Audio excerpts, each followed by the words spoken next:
Welcome to Wealthion. I'm Wealthion founder Adam Taggart here with a fun and I think pretty fascinating update to the field trip I took back in December to see the world's largest crystalline gold nugget. Mining analyst Jeff Clark and I had traveled to Ironstone Vineyards in Murphy's, California to see the crown jewel, a remarkable 640 troy-ounce crystalline gold nugget, which at the time we understood was the largest in existence in the world. But soon after the video of our road trip aired, I received an email informing me that another crystalline gold nugget had recently been discovered that's even bigger. It's on display at the Perot Museum in Dallas, Texas, and is owned by Barry and Beth Kitt. Barry and I connected on the phone, and he kindly invited me to come see the nugget with him whenever I was next in town. Well, I made a whirlwind trip through Texas last week, and of course I had to take him up on his offer. Even though it was closed to the public that day, the kind staff at the Perot Museum rolled out the red carpet for us and let me record my private viewing of this masterpiece of nature. Folks, it is truly a wonder to behold. As is the smaller, placer gold nugget also on display there, which I briefly got to hold myself, though not for long because it was so dang heavy I nearly dropped it. If you're a fan of precious metals or just appreciate staggering examples of nature's beauty, you'll want to watch this once-in-a-lifetime private tour of two of the largest gold nuggets remaining in existence today. Well, all right. I'm now officially here at the Perot Museum. I am joined by Barry Kitt, who is the owner of this magnificent specimen you see behind him there, as well as the even larger one to its left, which we're going to see in just a few minutes here. Barry is the owner of these nuggets and has very generously brought us behind the scenes here at the Perot Museum to get up close and personal with them, as well as to learn their fascinating backstories. Barry, thank you so much for allowing us this inside opportunity. Welcome, happy to be here. Thanks. All right, well look, these specimens are really just absolutely magnificent wonders of nature. I'm going to zoom up much more closely on them as soon as we're done talking here. So folks watching, stick around for that. You're going to see how truly beautiful and truly massive these nuggets are. But Barry, really quickly, could you just sort of tell us what got you into the gold nugget collecting game? Yeah, many years ago as an investor, I learned that the dollar depreciates every year based on inflation, and that gold is the only investment that you can make that has kept its value over several thousand years, 3, 4, 5,000 years. And so I believe we should all own some gold. And then at some point I discovered that there were gold nuggets that you could own. And just by happenstance, I happened to be in the right place at the right time to be able to have the opportunity to buy the Osrox gold nugget, which is behind me here, at 748 troy ounces or 51.3 pounds. And just to put some flavor in that, a 1 ounce gold nugget is more rare than a 5-carat diamond. So when you think about a 748 troy ounce gold nugget, it shows you how unusual that is. Yeah, truly so rare that it is priceless. Yes.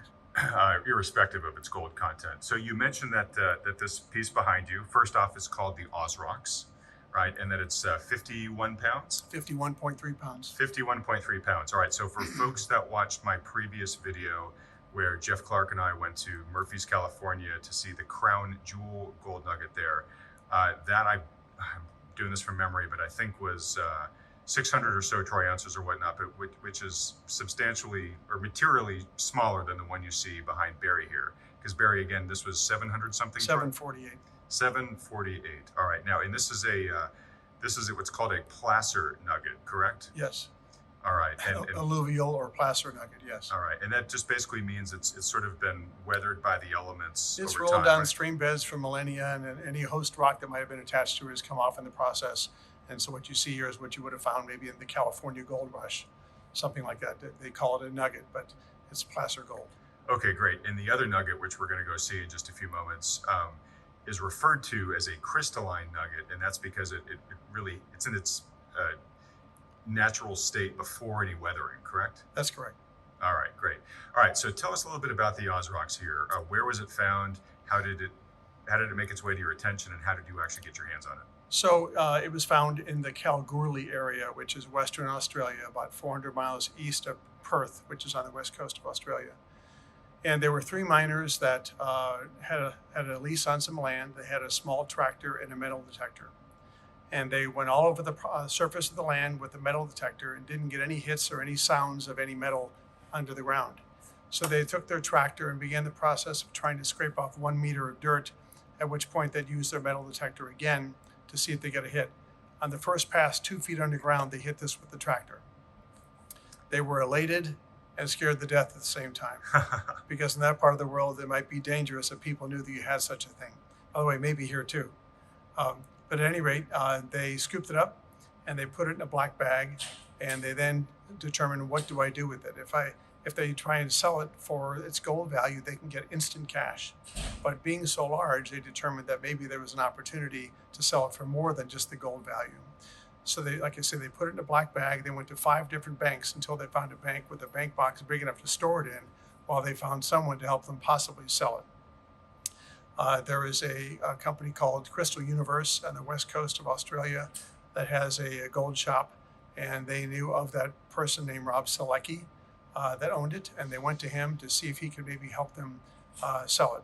He happened to know a mineral dealer here in the Dallas-Fort Worth area, and so Rob Selecki called Rob Levinsky of the Ironstone here in Dallas area, in Richardson actually, and Rob knew that I was interested in gold. And so he asked if I had any interest in buying this. And so that was on June 28th of 2010. Rob introduced me to the opportunity. And on July 22nd, 2010, I was able to buy it. All right. So amazing to think that this was found by 2 guys and a tractor. Again, how far into the soil? 3 guys. 3 guys in a tractor. But how far into the... 2 feet underground. 2 feet underground. Yeah. All right. So, those of us that are out doing some gardening in our backyards should think about maybe what we're missing if we're not paying attention as we, dig through the soil there. So this thing is really just a piece of art here. And this, until relatively recently, was the second largest... the third largest gold nugget in existence, correct? Remaining in existence. There have been larger ones in the old days that were melted down. This was the 3rd largest gold remaining in the world. The largest is called the Hand of Faith gold nugget. That's in the Golden Nugget Casino in Las Vegas. The largest at that time. The second largest is the Normandy nugget that was in the Perth Mint. So the Hand of Faith is 875 troy ounces. The Normandy nugget is 819, and this is 748. So this was the 3rd largest until the Dragon's Lair gold was discovered. All right, fantastic. Well, we'll get to the Dragon's Lair in just a moment here, but I'd like to zero in on the Osrox if that's possible, just to give folks a real sense of just how beautiful this piece itself is. I think you should hold it. You think so? I think so. All right. You want to hold it? Absolutely. All right, you want to do that now? Let's do it. Okay.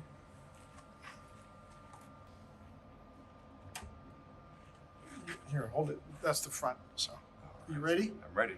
You sure? Oh, wow. That is really heavy. That is really heavy. Wow. So put this hand underneath that arm. I'm going to try to. Okay. There we go. Yeah. Wow, folks. This is really heavy. I work out with kettlebells and whatnot. This is like a really heavy kettlebell. It's 51 pounds, just really massively Dead dense. weight. Just dead weight. But boy, is this beautiful. I'm now really regretting signing the waiver at the Perot Museum here that said I couldn't walk out with this, because I would really like to take this home with me. So, Barry, I got to imagine, there's a lot of, there have been numerous large nuggets like this that have been found, but they've been melted down, right? I mean, what a crime. I know. Right? I know. I'm going to have to actually hand this back to you because it's getting really heavy. All right. All right, you got it? Put my finger in there. Oh. There you go. Okay. All right. That is unbelievably heavy. Really. Wow. But yeah, so, the largest nugget ever found, and Barry will correct me if I'm wrong here, was a gold nugget found in Australia called the Welcome Stranger. That was gargantuan, right? It was like over 2,000 troy ounces. Yes, correct. Which isn't in existence anymore because it was broken up and melted down. So if you hadn't come along and bought this, is there a chance that this would have been melted for coin? The 3 miners weren't wealthy people, and they told Rob Selecki, the dealer who they went to, that if he did not find a buyer instantly, they were just going to melt it down. Wow. So you really saved this then? Yes. Okay. Well, I mean, I don't know if he would have found somebody else or not, but it's possible that they wouldn't have found somebody. They wouldn't have found They somebody. wanted it right away. And So they just would have melted it. literally, so it was 3 weeks after it was offered to me that we closed the transaction. So and I agreed to the price on day one. Okay. But then it was legalese trying to get the rest of it done. All right. Well, for the benefit of the many people that come here to marvel at this, thank you for likely saving this beautiful piece of nature. Okay. So we talked a little bit earlier about how when this was discovered, at the time, it was the third largest gold nugget ever found that was still in existence. But then it got knocked down the list, you said, Yes, right? that's correct. And it got knocked down the list because 2 more nuggets were found in the same deposit, correct? Yes, that's correct. All right. And this was in sort of the same area in Australia, if I remember Yeah, correctly? so the Dragon's Lair, do you want to flash a picture of it? We're going to walk over there in just a Okay. second. I just want to All set right. the story here. Well, so I was just minding my own business and owning this one, and it was lovely. And then one day I got a phone call from a friend of mine who said, Barry, you no longer own the third largest gold nugget remaining in the world. You have the 5th largest. I said, what are you talking about? He said, there was a new find in Australia where 2 large gold specimens were found. That knocked this down to number 5. And so I was like, obviously, I was interested. Is there a way for me to buy one of those 2? And so I reached out to all my mineral related friends and said, does anybody know this company, Royal Nickel Corporation, that owns the mine that these 2 larger ones were just found at? And the find happened on September 2nd, 2018. And so within the next few days, it made worldwide news. Royal Nickel stock went up substantially. And so it was just a matter of 2, 3, 4 days after that I found a friend of mine who was friendly with one of the board of directors of Royal Nickel Corporation. And I asked him if he would contact that board of director to see if there's any way they would consider selling one of the 2 largest ones, one of the 2 that were discovered that were bigger than the Osrox. And so my friend contacted him, and the person on the board of directors of Royal Nickel said that Australia has already used the Cultural Heritage Act of 1986 to say that the largest one could not leave Australia, but they didn't care about anything else. So then it was a function of, well, could I buy the 2nd largest one? And so Royal Nickel at that point did not know what they wanted to do with any of the nuggets that they found or golds that they found, specimens. And so we kind of kept in contact through my friend. Dr. Peter McGaw is actually my friend who knew someone on the board of directors. So he carried the ball for me and tried to see if there was a way for me to buy it. So they didn't know what they wanted to do, and that was September of 2018. In February of 2019, every week or 2 or 3, Peter would contact the board of directors and say, any idea what you want to do with that 2nd largest one yet? So they took it to the Tucson Gem and Mineral Show in February of 2019, the 2 large ones. They put them on display, so I had a chance to see both of them up close and personal. And at that point, it was shortly thereafter that they expressed that there would be some interest in possibly selling it to me. So it was March 19th of 2019 that we finally agreed on a price. All right. And when you saw both of them side by side, they were still pretty encased in Yes. quartz at the time, right? Yes, totally encased in quartz, white quartz with gold sticking out all over the place. Having said that, you didn't know what's inside other than there was gold inside. So they estimated, based on what's called a specific gravity test, that there was 893 troy ounces of gold in the 2nd largest one and about 1,200 ounces in the largest one, which they call King Henry. The largest one is called King Henry after the miner Henry who found that one, and the 2nd largest one is called Warren after the miner Warren who found that one. So King Henry is estimated to be about 1,200 ounces, and Warren was estimated to be about 893 troy ounces. So at any rate, so after March 19, 2019, we agreed on price, and then things kind of went quiet for a while.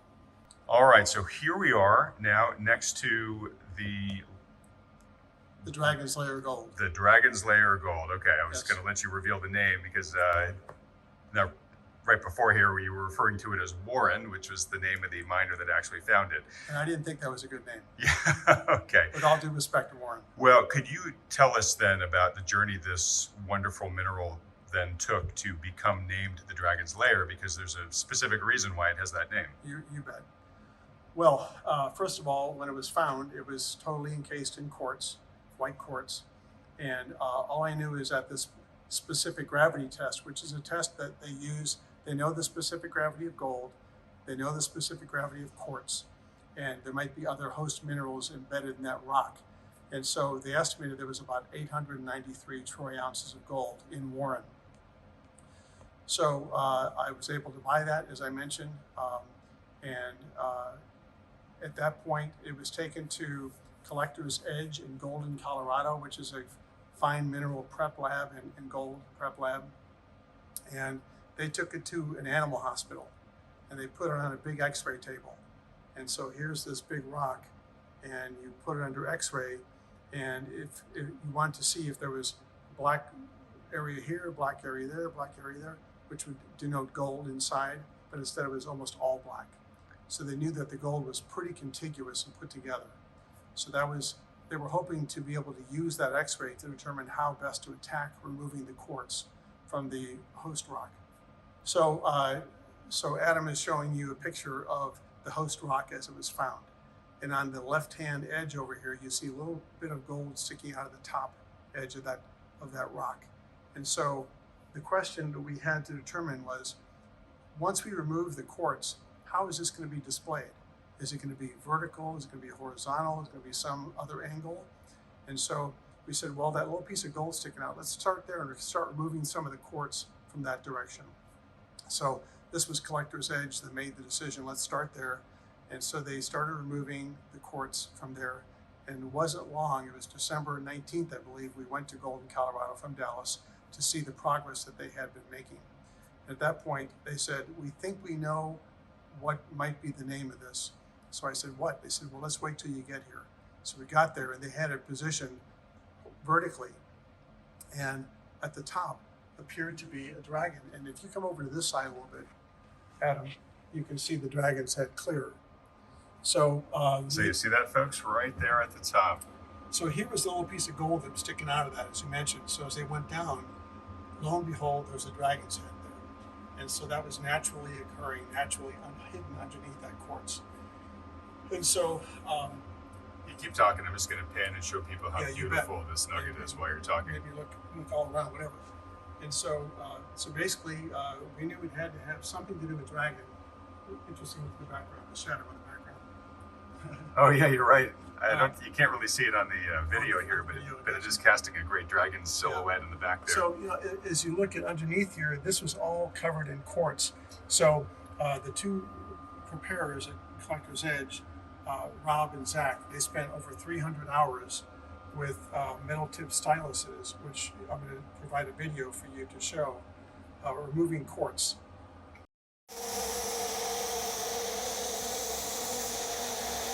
So what you see down here is some of the quartz that came off of the rock as it was in its natural state. And what you also see here is a lot of gold. And this gold came off of the host rock in preparation. So obviously not all of it was attached. But what the final product is this is 921 troy ounces. And this is 35 ounces of gold that came off of it. So it's 956 ounces in its natural state. And so 921 is left, 35 ounces came off of it. All right, and I remember you were saying earlier in the conversation that when they did the initial specific gravity test, they estimated that there was 800 and something troy ounces. 893 troy ounces. So you actually got a nice, pleasant surprise to the upside there. Yes, they used possibly or probably the wrong value for the specific gravity of quartz. And they also didn't account for some other mineralization that was in the host rock that weighs a lot less than gold. So when they removed some of that stuff, it wound up being 921. All right, and I think you were telling me earlier that sort of with this the excess quartz that has come off here, there's a way to actually process that and recapture some of the very fine gold that's actually trapped in those little pieces of quartz. Yeah, so this is probably maybe like a third, 30 or 40% of the quartz that actually came off of it. So we put this quartz here for the display so you could see the gold and quartz that came off of it. But we have a lot more quartz in bags at home. So we took one bag of it that's probably about this much quartz right here, sent it off to somebody who prepared it and put it in the kiln and processed the quartz off. And what was left was a button, what's called. It's basically just picture pouring liquid gold into a hole. And that button that came out of it was 5.5 ounces of gold that came out of what looked like just quartz sand. Wow. So is it all right if I pick one of these pieces of quartz up? Sure, go ahead. Great. So what he's talking about is there is gold trapped still in very small quantities inside pieces of quartz crystal like this. Is a much better example that he's holding here. And so they were able to essentially reclaim that through that processing system he just talked about. And you were saying this one here, which is one of the larger gold nuggets. This is almost 5 ounces of gold that's still trapped here in this piece of quartz. And I'll tell you, folks, that's pretty weighty. Wow. So you now have this as well as the Osrox here on display here in the Perot Museum.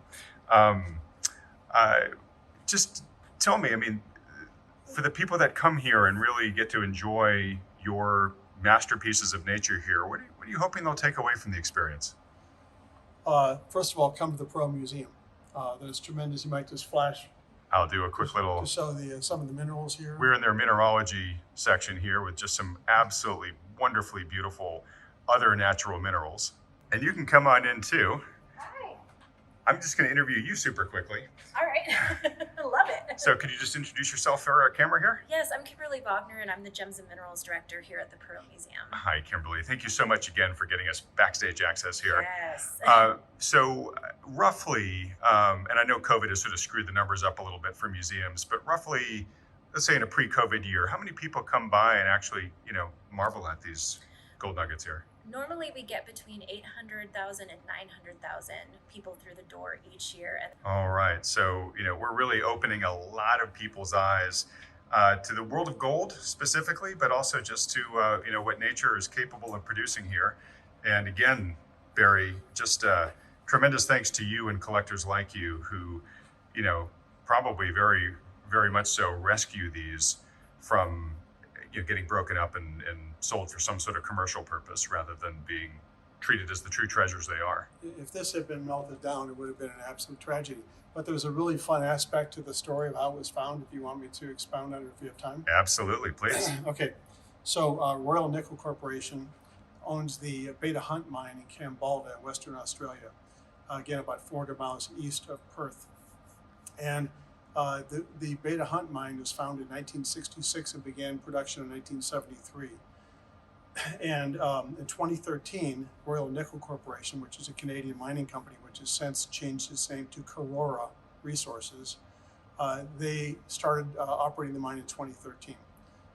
By 2016, between nickel prices being low and the productivity of the mine being lower than what they had estimated, they were having some financial difficulty. They began trying to find a buyer for the mine. So from 2016 to September 2018, they were looking for a buyer. The last 6 months of that leading up to September 2nd, 2018, they found a buyer. But the buyer renegotiated the price 2 or 3 times lower and lower, knowing that the company was very interested in selling the property. Finally, they were to meet on September 3rd, 2018 to close the transaction, the third or fourth negotiated transaction. The day before, on September 2nd, 2018, which is Father's Day in Australia, Royal Nickel set up a dynamite blast, 1,600 feet underground. Just to put some size on that, that's equivalent to 5 football fields underground. Or if you prefer, the twin World Trade Center towers, may they rest in peace, were 1,378 feet tall. This is 1,600 feet underground, just to give you a flavor how deep that was. So they set up a dynamite blast at 4 in the morning on September 2nd. They went in to clear out the rubble from the dynamite blast. What they found was a living room size cavern with gold hanging from the walls and the ceilings. Basically, strands of gold, wires of gold were holding quartz hanging from the ceiling and the walls. And they were so excited they called all the miners in to look at it. They couldn't believe what they were seeing. That's called the Father's Day vein that they found. So the next day they met with the proposed buyers on September 3rd and told them in very unfriendly terms they were not buying this gold mine for the price of a nickel mine. Thanks, no thanks, exactly. So, Karora Resources is still operating the mine today. What a phenomenal story. That's a true Hail Mary story. Right? Yeah, exactly. So it's fun. All right, so this is the Dragon's Lair, which you said was actually the smaller formation that they took out of the mine there. The larger one was called the King Henry. What can you tell us about that? Well, King Henry is on display in the Perth Gold Museum in Perth, Australia. It went on display January of 2021. It's estimated to be somewhere in the 1,200 troy ounce range. It went on display, as I mentioned, but they haven't removed all the quartz yet. We've removed a substantial amount of the quartz, as you can see. It's a beautiful thing. I look forward to seeing it personally myself.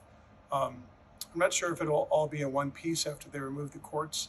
I wish they had removed more quartz, but it's beautiful as it is.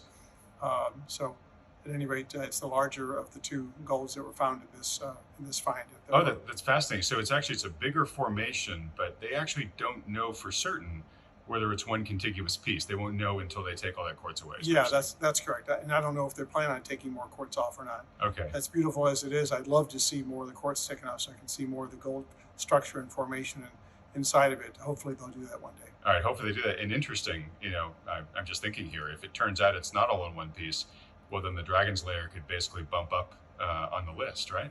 Yeah, if that was the case, then the Dragon's Lair would be the largest gold in the world. But I have no idea at this point. It's certainly King Henry. Excellent. Well, Barry, you've got just these stories you've told us, sort of the fascinating both discovery of these pieces, as well as how they came to look as beautiful as they do now, right? Because there's a lot of work that went into preparing these. Okay. You've got that summarized in some articles that you've shared with me. Is it all right if we share some of those with? You bet. The mineralogical record. It was in the this last year, I believe it was a March-April issue of the mineralogical record. It was a 13-page article detailing every aspect of the find and the type of ground that it was in and how it was prepared. It's a very interesting article. All right, great. Well, if you want to see that article, we'll have a PDF of it on Wealthion. You can go to wealthion.com/nuggets and get all the dirty details about this absolutely beautiful treasures that have been restored here to their full brilliance. Well, Barry, in concluding here, any other questions I haven't asked you about these nuggets you'd like people to know? No, I don't think so. Just come see them. They're beautiful. They'll both be here probably for this year, 2022.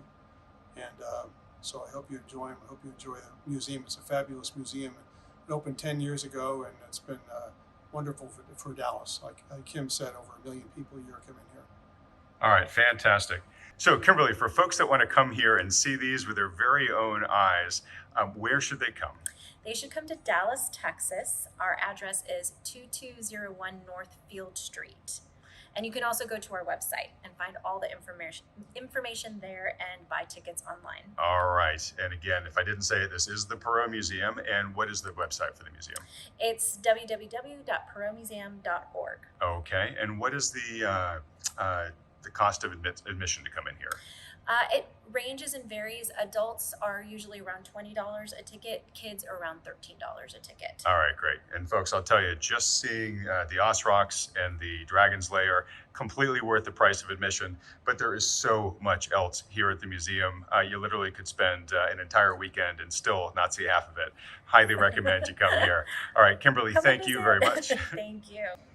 Great. All right. Well, look, Barry was going to ask you if I could hold that Dragon's Lair, but it's a much more delicate piece. I understand that. And a lot heavier. And a lot heavier, too. I probably couldn't even have picked it up. Yeah. But I just want to say thank you so much for both bringing the Wealthion audience here on the inside, but again, on preserving these wonderful treasures of nature. Thank you. Appreciate it. Don't click away just yet, folks. As I mentioned, there's a wonderful write-up of the journey the Dragon's Lair nugget took from its initial discovery to its current display at the Perot.